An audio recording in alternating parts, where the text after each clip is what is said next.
The Illuminate Arts and Faith Conference in Chattanooga, Tennessee wants to help you find your tribe. Do you get way too excited about quoting Wendell Berry or C.S. Lewis in conversations with coworkers? Does your Spotify playlist include hymns, a little jazz, and a whole lot of Andrew Peterson? Join your tribe at Illuminate March 31 and April 1 for education and inspiration from speakers Russ Ramsey, Douglas McKelvey, John Hendricks, and others. Find a complete list of session topics and ticket information at southern.edu/illuminate. In 2024, I set out to meet as many poets as I could and spend an hour with each one. I got more than I bargained for, more insight, more clarity, more hope. It's proved to be one of the richest highlights of my life. 17 writers, 17 deeply human conversations that made me sit up and pay attention. Franz Kafka once said, if the book we're reading doesn't wake us up with a blow to the head, what are we reading for? A book must be the axe for the frozen sea within us. And that's what I hope this new book will do. I hope it wakes us up, my friends. I hope these conversations will be the catalyst for something to be reawakened, re-enchanted, and reinvigorated. It's called An Axe for the Frozen Sea, Conversations with Poets About What Matters Most. I'm Ben Palpin, and I hope you'll come and listen in as I spend a little time with poets like Lucy Shaw, Malcolm Guite, Dana Gioia, and Lee Young Lee. Pull up a chair at the table as we dig into what it means to write well and to live well. An Axe for the Frozen Sea is now available from Rabbit Room Press. Visit the store at rabbitroom.com, or better yet, ask about it at your favorite bookseller.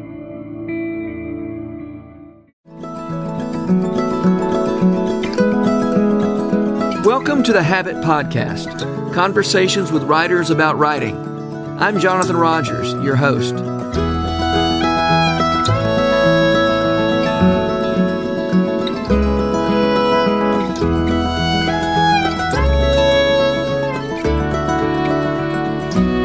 Pete Peterson is the executive director of the Rabbit Room and a devotee of the Waffle House. But more to the point, he's a great writer. He's written the novels Fiddler's Gun and Fiddler's Green. In recent years, he surprised us all by taking up playwriting. He wrote The Battle of Franklin and adapted Frankenstein for the stage. The fall of 2019 will see the debut of his play about Corrie ten Boom. I'm not sure I even know the story of how you ended up being a playwright. Like when I found out you were writing Battle of Franklin, I was like, well, that's great, but how did this even... Yeah. Like nothing about my history with you explained... and that's why he's now doing the Battle of Franklin. Yeah, that's a funny story. It's funny since I've written it several times, like in post-show question and answers or whatever. Students or aspiring playwrights have stood up and said, "Do you have any advice for me on how to become a playwright?" And my answer is, I have no idea what to tell you, because I did not plan this. Yeah. I have no idea what the traditional path is. I have no idea how that's supposed to work. The way it worked for me was, I'm a novelist. I've written a couple of novels, some short stories, plenty of essays, that kind of thing.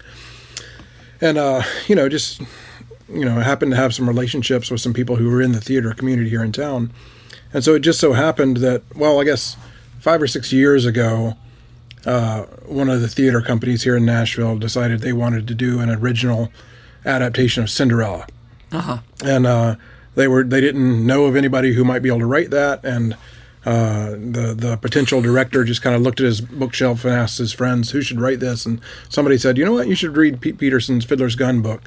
And so he picked it up and read a little bit of that, and said, "I think this is a guy for the job." So he called just because the way you portrayed this female character. He didn't even read the whole book. I think he just read the first little prologue there, and he just felt like it had a strong voice and set the whole story off in a strong direction, and thought, this is what we need. So I don't know if he was right or wrong, but that's what he thought. So he came to me and said, "Hey, would you be interested in doing this?" And I'm not the kind of person that traditionally says no to things that sound exciting. So I said yes. In fact, I was so green in the whole theater world at that point that what he actually said was, "Hey, would you write the book for a new musical of Cinderella?" Now, in theater terms, the book means the script. Yeah. And I had never heard that before. And so what I thought he was asking me was, I thought he was saying, hey, we're going to do this new version of Cinderella. Would you write the novelization of it? And I was like, sure. And it was about 3/4 of the way through that conversation when I actually realized that he was asking me to write the script for it. So, I dove in feet first. Dove in head first, and didn't know what I was getting into. So that production never came to anything, but it was a good way to dip my toe in the water. Did you write the whole script? I did. And in my ignorance, I wrote lyrics and everything. And I'm not a lyricist. I'm not a songwriter. I was just like, this feels like what it should say. And since learned that's not the way things go. But I said script. Is that the right word? That is the right word. Yeah, I mean scripts, stage play, whatever. We know what we're talking about, I think. But so that was my first testing of the waters, and in that process, the director and I, Matt Logan, kind of we just realized that we enjoyed working together. We kind of saw a story from the same perspective, and then even though that particular play never came to fruition, a couple years later, when the theater company started talking about adapting something for the Battle of Franklin, I was the guy that they turned to. And again, I said, yeah, absolutely, I'll be happy to do that. And so that's how I ended up writing plays. And I just love it. I've always loved theater. Mm-hmm. I studied film in college, so I was, at least familiar with the basic format of, not prose, but stage writing or screenwriting. Mm-hmm. It wasn't that foreign to me. Yeah, right. So it was pretty easy to step in and do it. And, I kind of learned along the way, and I'm thankful for, the years before that I enjoyed watching theater, so that when I stepped in to try to write it, I kind of had an understanding of what I was trying to do. Yeah. But I love it. Yeah. How has writing plays changed the way you write other stuff? Or I guess I should say, has it changed? It has. I think I've learned a lot of really interesting lessons from stage writing. One of the first ones that pops into my mind is when you're writing for the stage, one of the things I learned is that every one of your actors needs to have their moment of being the most important person on stage. And that's, not only for story reasons, but like just so that the actor feels like they have something to own. And my reason in this play is for this one moment when I'm going to change the course of the story. So everybody needs that. And in no first draft ever is that the case. You find these moments in your subsequent drafts. But I think that's kind of informed the way I think about stories in general. Like, when I go now to write a short story or think about a novel or whatever, or when I watch a movie and I'm critiquing it in my mind, that's part of what's there is like, if this character doesn't have a moment in which they are going to change the course of the story, why are they there? And that's of utmost importance in the stage because we have actual people out there playing these parts, and nobody should be there if they don't have to. So it's this constant situation of like, I need to weed everything out that doesn't belong. Yeah. And that's, when you're writing a novel, you have the freedom to put anything you want in, and nobody can make you take it out because it doesn't cost anything. Right. Not monetarily, at least. Right. So there's not this constant pressure to monitor it in the same way. But when you start writing for the stage, that becomes a reality. And that only strengthens the story, I think, to think about it that intentionally. Yeah. So that's the first thing that comes to mind. Yeah. It's funny you mention that because I remember talking to somebody who wrote plays, among other things, for, like, one way that, you may know this already, you probably do, one way to make a living as a playwright is to write plays for school productions. Okay. And in that case, you do need to have a big you do need to have a big cast, and I think maybe that cast needs to be predominantly girls because more girls do. Right. If I remember correctly. Right. And so I don't think they can predominantly. Well, a lot of parts don't require much talent. Yeah. Right. Yeah. Right. And so I think the principle of everybody on stage needs to change the course of the story may not apply to that. That's very true. Yeah. Yeah. But it's sort of the opposite. Instead of everybody having to be paid who's on the stage, you're actually yeah. That's a good point. Anyway, that's neither here nor there. But the have you written any fiction since you started writing plays? Yeah, I'm trying to remember. I think I have. Like, I think Barnabas Bede and The Oracle of Philadelphia, which are 2 short stories, and then a couple others that I've started. I think I'm sure they are since I started writing plays. Yeah. Yeah. Yeah. Okay. But I haven't done anything long form. And part of that's just because the plays have kind of taken over and I haven't had time. Yeah. As long as people keep asking me to write things and paying me to do it, that kind of takes precedence over what I want to write for free and hope that I can sell. Sure. Which I hope to get back to one day. I've definitely got some novels I want to write. But at the moment, I feel like my calling is toward this playwriting thing. They keep coming and keep asking. So that's where I'm doing most of my work. Let's talk a little bit about the. I'd asked you earlier before we started recording, and was a little bit surprised at your answer when I was asking you about the drafting process. I would have thought that you that writing plays with all the readings and that kind of stuff would mean you were writing a lot more drafts than you would for writing a piece of fiction or something. And you indicated maybe that you're not. Yeah, you didn't write more drafts. I don't know that that's true. I mean, I don't.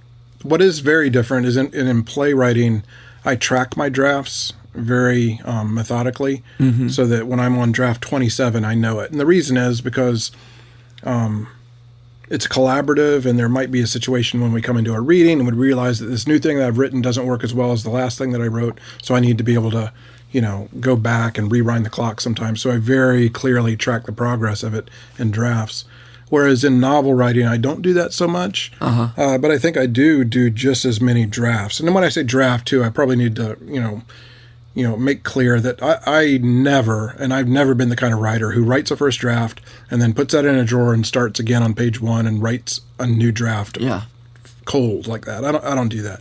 Like I edit deeply and restructure and rearrange and all that kind of stuff. Characters come and go, but it doesn't happen in a fresh draft.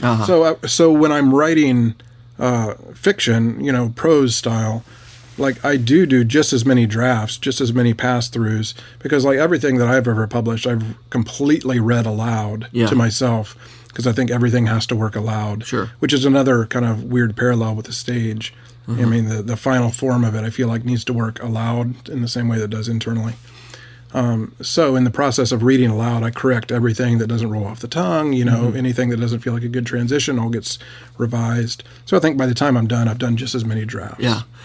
So how is it different, though, with you're reading, so when you're writing your own fiction, you're reading it to yourself because you care about the ear. How is that different from the table reading when you've got other people reading? Surely that's different. Surely it's that's very different. Yeah. Yeah, and that's one of my favorite things about the art form of stage writing is it's not just me. Like I can read my prose aloud because I know how I think it should sound, but the reality is I'm not a great actor. I'm not an actor, And so when you sit down at a table read with actors and actresses who read through your work, they bring a whole different set of layers and nuance to that reading that sometimes I expected, and sometimes it informs. And I'm like, oh, I didn't even think about how that meant if it was going to be read that way, and that may change the whole course of a scene. Yeah, which is super exciting for me. Yeah, and even beyond that, sometimes if you get into a situation where you're doing readings with actors who will be in the final play, you can start to kind of like recognize their strengths and where they want the character to go, and then you can kind of tailor that part to help them realize, a fuller version of the character than that which you had imagined on your own, which is very exciting. Yeah. And definitely is not something that happens in writing a novel. Yeah. Yeah. Is there anything, like most people listening to this podcast are not going to be playwrights, I assume. It'd be a very strange podcast if it were otherwise. Is there any generalizable principle to benefit writers from some of these ideas? Well, I think one of the most beneficial things to me has been just the economy of language. Like, when you're writing a novel, you have the leeway to say as much as you want. In the context of a stage play, you've got 90 minutes to get this across, and you got to do it in these 2 acts, and it's all in dialogue. It's all going to be conveyed in dialogue. And that's hard. It's hard. It really requires you to sit down and think, because you don't want your dialogue to be expositional, but you also have to get across a whole bunch of stuff, just through people talking to one another. And so I really think it enforces an economy of language that isn't readily apparent when you're writing fiction, at least if you're a new writer or an inexperienced writer, because you feel like you've got all the pages in the world to tell your story. That's not true if you want people to read it. But you can. But, in the context of a play, it better not be longer than 90 minutes or 100 minutes, or people are just going to go to sleep. So you got a hard kind of like boundary on what you can do. Which is it's a great exercise. I often tell writers, especially if writers who just have too much abstraction, too much exposition, I encourage them to pretend that they're a movie maker. How do you communicate these ideas visually, with dialogue, but not basically without a narrator? How do you? And it's another way of saying, show don't tell. Just imagine you're a movie maker, or I don't usually say playwright, but I could, and. Now, I think it'd be a mistake to really commit to that as a prose writer, because you need to use the strengths that you have. And one of those strengths is you can bring in a narrator every now and then in a way that doesn't work in a movie or on a play. And but one thing about playwriting is that you've got set design.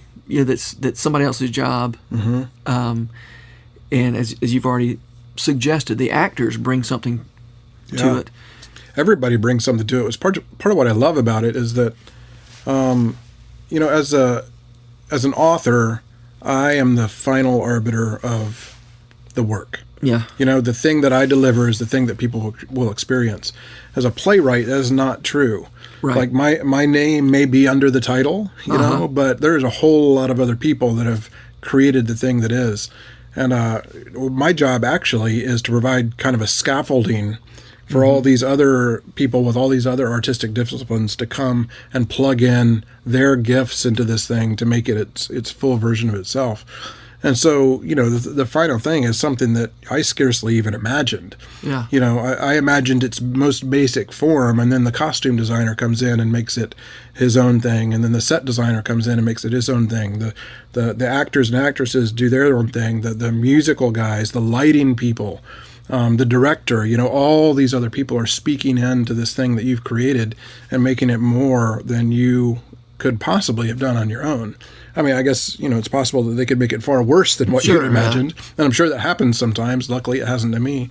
But I've been just really grateful for the talented people that have worked on my stuff and incarnated things that took it beyond my wildest imaginations into something really good. And it's also a relief, I think, as a writer, with a book, you have to be kind of humble about your work, like I created this thing and I'm proud of it, but I'm not going to stand up and say, oh, it's great. But when you're involved with a play, you're only a very small part of that process. So I have no problem being able to say, man, it just turned out great. I'm so happy with it. And it's you have a different relationship with your own work, which is kind of refreshing. Tell me about experiencing the play in the theater with an audience. Man. Okay, so this is one of my playwriting is so refreshing in this manner, in contrast to being an author, because as an author you slave over this manuscript for years, and you get it published, and then release day comes, and you are met with deafening silence. Maybe your friends at breakfast or something say, hey, congratulations, today's the day, right? And that's about it. And then you wonder, like, what are people thinking of it? And then over the next few weeks, reviews trickle out, if you're lucky.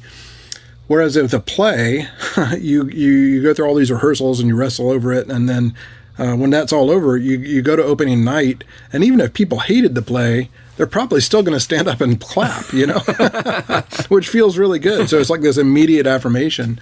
And then, you go see it the next night and the next night and the next night, and you really get a sense for how much people are enjoying it. So there's this sense of like immediate gratification that definitely is not there when you're writing a book. On the other hand, the flip side of that is that the play runs for 2 weeks and it's gone. Yeah. And nobody sees it maybe ever again. Yeah. Whereas, with a book, books will persist and be here long after we're gone. Yeah. So will a play in its written form, but who knows if we'll ever see a production again. Yeah, right. Yeah. Has that experience with the audience changed anything about the way you think about, other kind? I know. Well, yes, you said you've written short stories. You've written plenty of essays since. Mm-hmm. Does that audience experience change anything about the way you think about your audience for your other writing?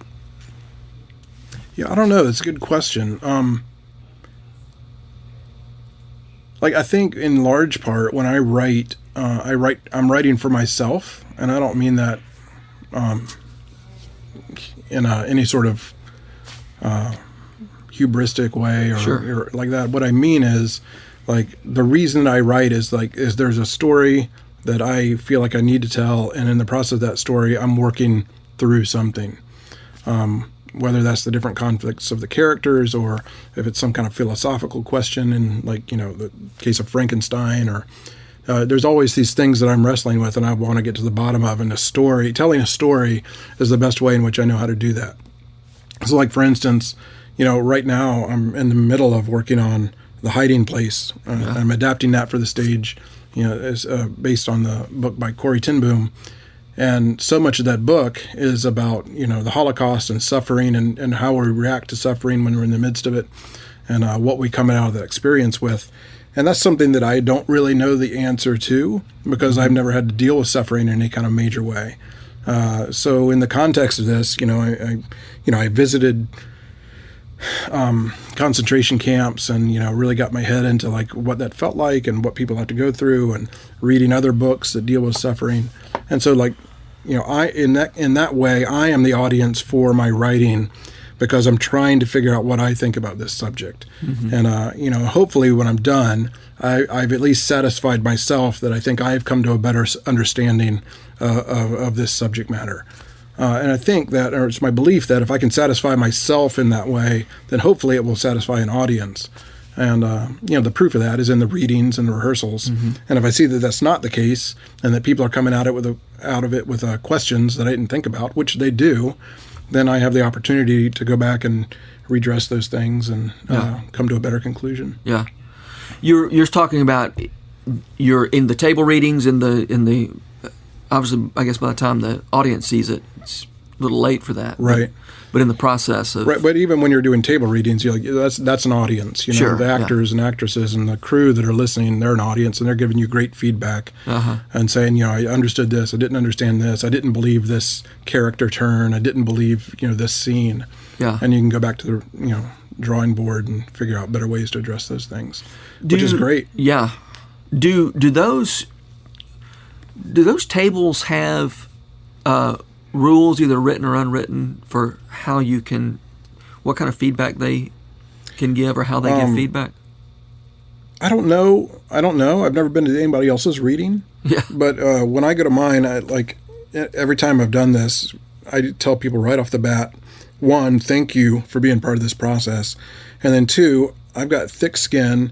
I'm not here to hear people tell me how good this is. Mm-hmm. I'm here to hear people tell me what's wrong with it, because that's the only thing that's going to make it better. Because opening night is coming, whether we like it or not, and it's not going to do me any good to hear how good it is. What I need to know is what's not working, what you think, what questions are you leaving the theater with, what questions are in your mind as an actor or actress. That's what I need to know. Mm-hmm. And so we've always had really good discussions. Yeah. Oh. Yeah, and I wish more novelists would ask for that kind of feedback sometimes, Yeah. So The Hiding Place,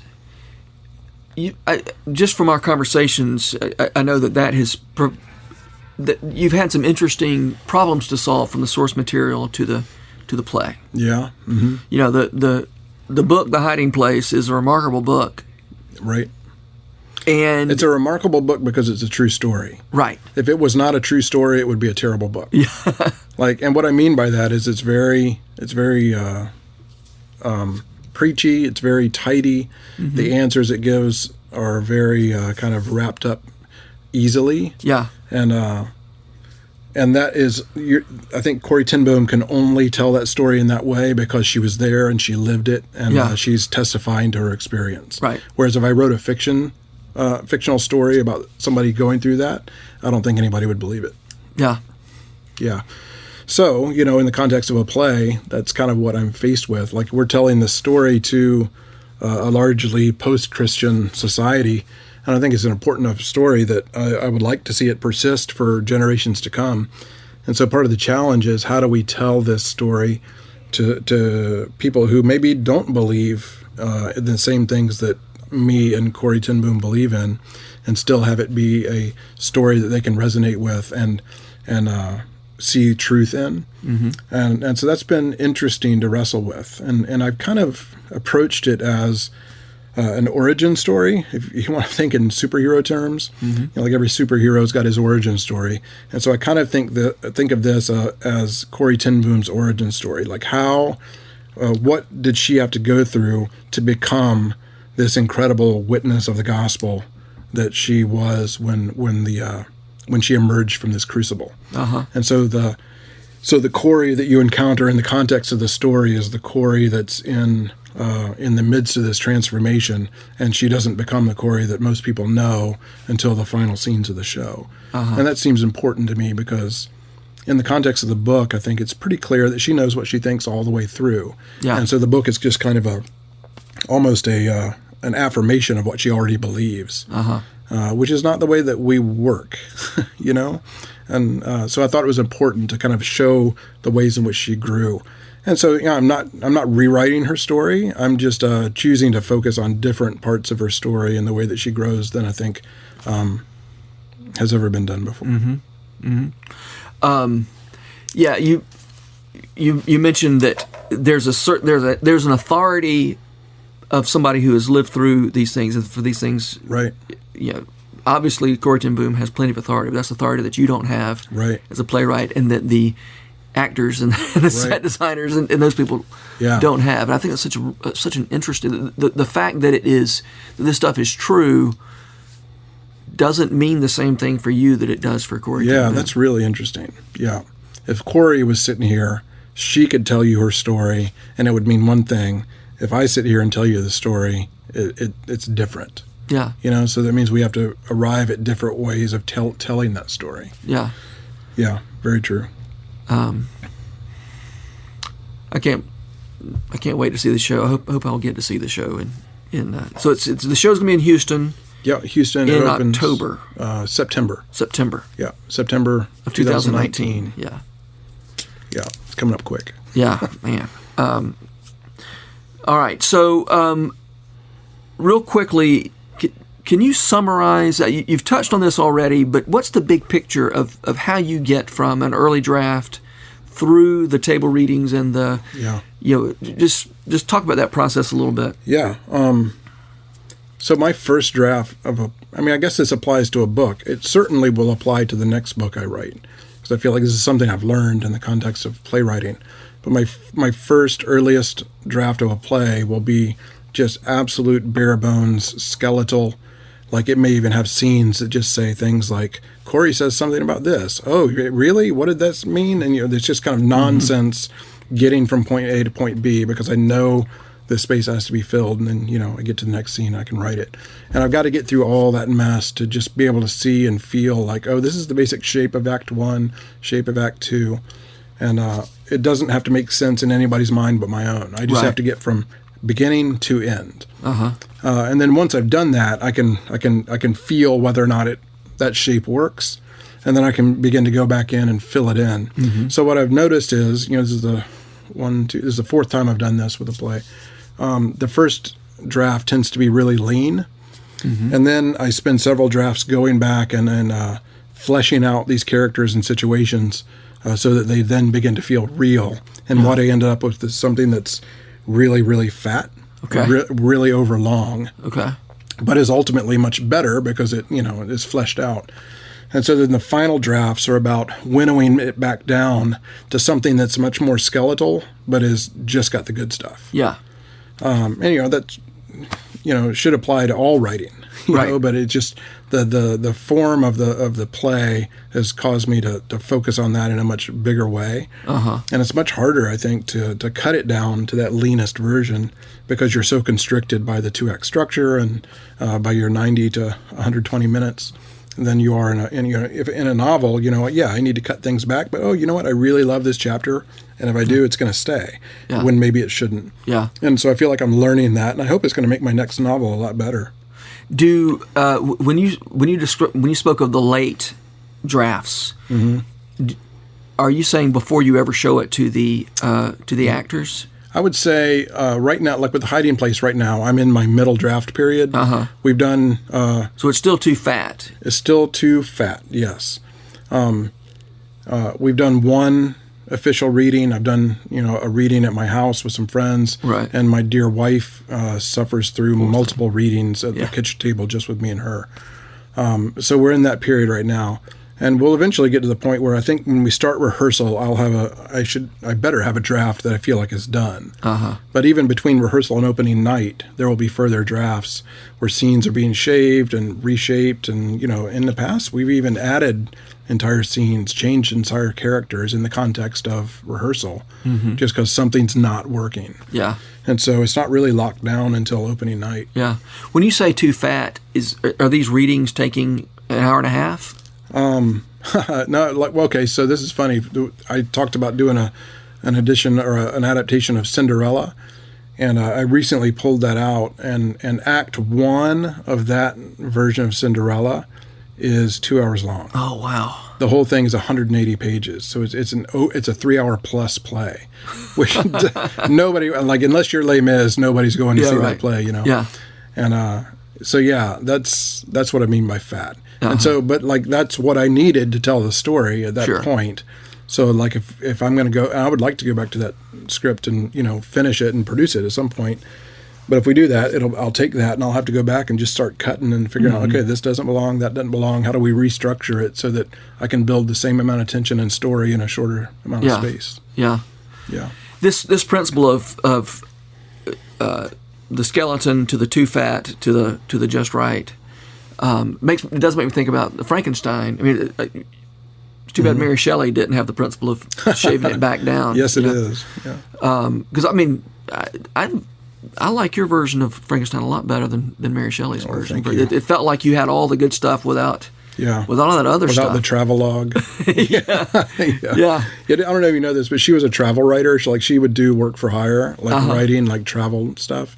And I think at some point she would just, and during the book, she would just kind of fall into that mode and get just kind of a whole overview of like a tour of Northern Ireland or something. That's funny. It's kind of funny. Yeah. Well, we're kind of out of time. But that was quick. It doesn't take long, does it? But thank you for these insights. I'm gonna be thinking. I'm gonna chew on this idea of the second, the middle drafts being bigger, fatter. I think that's a really helpful insight for any kind of writing. Well, I get when I say that, I mean I go scene by scene, and I will feel like this scene is just conveying information. And for a scene to work, it's got to do more than convey information. It's got to be a whole story into itself. Yeah. With a first act, middle act, third act. Every scene. Somebody recently told me that, and I haven't tested this, but it sounds true. Every scene should be either a fight, a seduction, or a negotiation. And I'm pretty sure that's true. And I think the best scenes are all three. So when I find those scenes that are just conveying information, I'm like, okay, how do I make this an interaction between two or more people that has its own story to tell? And in the process of that, the scene goes from this to this. It goes from very small to very large. Okay. And we've got to figure out in the end how to, retract that back down to a limited size that still does the good work of telling a story rather than just conveying information. Yeah. I love it. All right. Thanks, Pete. Yeah. We'll do this again soon. Thanks, man. The Rabbit Room has partnered with Lipscomb University to make this podcast possible.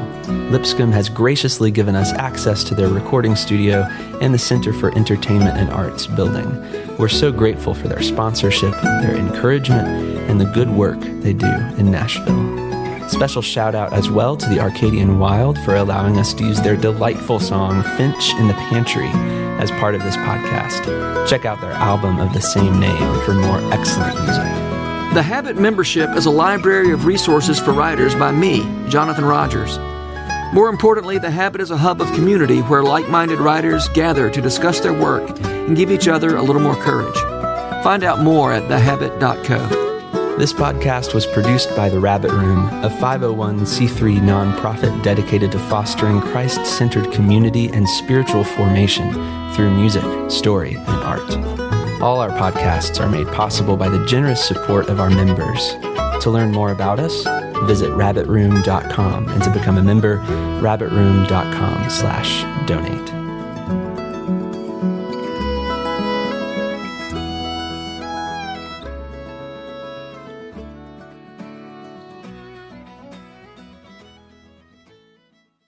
If you've enjoyed this podcast episode, consider joining the Rabbit Room membership.